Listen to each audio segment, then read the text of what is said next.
সারা রাজ্যের পাশাপাশি দক্ষিণ দিনাজপুর জেলার জুড়ে পালিত হলো রামনবমী। বুধবার সকাল থেকে দক্ষিণ দিনাজপুর জেলার বিভিন্ন প্রান্তে জেলা সদর শহর বালুরঘাট, মহকুমা শহর গঙ্গারামপুর, বুনিয়াদপুর সহ জেলা বিভিন্ন প্রান্তে রামনবমীর উপলক্ষে বর্ণাঢ্য শোভাযাত্রা। উপস্থিত ছিলেন বালুরঘাট লোকসভা কেন্দ্রের বিজেপি প্রার্থী সুকান্ত মজুমদার আরও অন্যান্য নেতৃবৃন্দরা।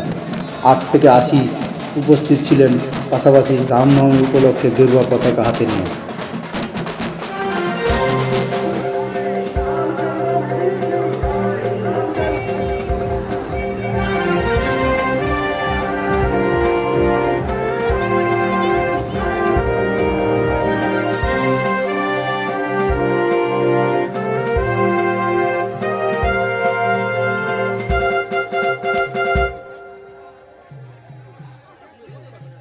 রামনবমী উদযাপন সমিতির পক্ষ থেকে আমাদের আমন্ত্রণ জানানো হয়েছে। আমার জেলার বিভিন্ন জায়গায় রাম নবমী উদযাপন তারা আমাদের করেছে।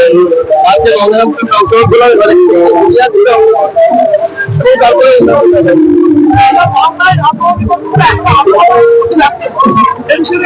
এখন বাংলাদেশে সেই জানিসটা আমরা দেখেছিলাম তো হরিরাম দেওয়ার জন্য ফরমাল জারি করে